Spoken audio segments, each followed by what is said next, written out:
des étoffes teintes en bleu, en pourpre, en cramoisi, du fin lin et du poil de chèvre, Exode 25, 4. Les 10 tapis formant la couverture intérieure du tabernacle, Exode 26, 1 à 6. Le voile intérieur en face du lieu très saint, Exode 26, 31 à 33. Les rideaux de l'entrée de la tente, Exode 26, 36 et 37, et ceux de la porte du parvis, Exode 27, 16. Ainsi que les vêtements du souverain sacrificateur, Exode 28, 4 à 8, furent confectionnés de fin lin retors et brodés en 3 couleurs, bleu, pourpre et cramoisi. Le bleu est une couleur céleste. Ainsi, elle nous rappelle notre vocation céleste. Tandis que nous sommes sur la terre, une vocation et un service céleste sont le privilège de tout véritable croyant. Vivez-vous selon votre vocation céleste? Gagnez-vous des âmes pour votre Sauveur? Parlez-vous du Seigneur aux gens? La gloire de Dieu peut-elle être vue par vous? Est-ce que le diable est vaincu par vous à cause de votre fidélité à la vocation céleste? Le pourpre est une couleur royale. Elle parle de la royauté de notre Seigneur Jésus-Christ. La couleur pourpre avait pour objet dans le tabernacle de rappeler au peuple son appel royal. Exode 19, 6. Le plan divin est que nous devenions des rois et des princes de Dieu. Le cramoisi parle de la purification au moyen du précieux sang de Jésus. Ésaïe 1, 18, 1 Pierre 1, 19, 1 Jean 1, 7. Bien que nos péchés soient comme le cramoisi, le sang du Seigneur Jésus-Christ ôte toute souillure. Enfin, considérons le fin lin retors. Le fin lin représente la justice des saints. Apocalypse 19, 8. Il m'a couvert de la robe de justice. Nous sommes justes parce que nous sommes vêtus de la justice du Seigneur Jésus-Christ.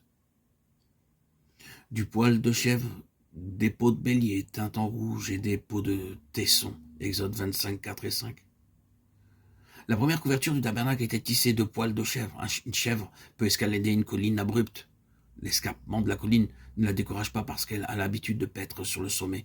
Elle a une allure noble, tandis qu'elle escalade en recherchant les hauteurs. C'est ainsi que nous devons marcher, nous aussi.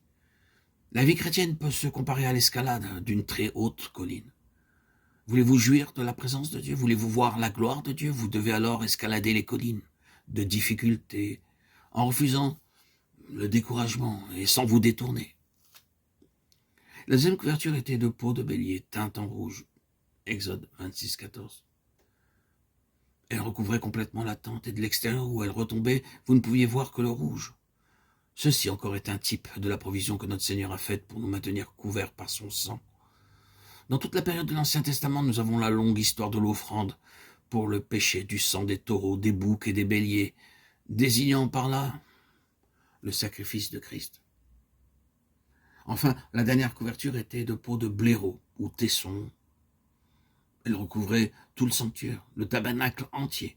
Le blaireau est un animal extrêmement vigilant à l'égard de ses petits. Il est toujours sur ses gardes et ne permettra à aucun animal de s'approcher pour les attaquer. Ainsi, par la couverture de peau de blaireau, nous apprenons une autre leçon.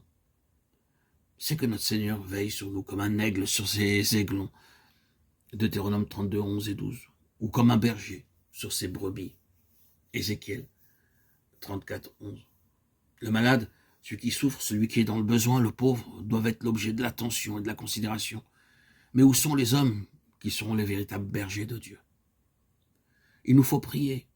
Oh Dieu, donne à ton Église les véritables bergers qui, à l'exemple du blaireau avec ses petits, veilleront sur nous.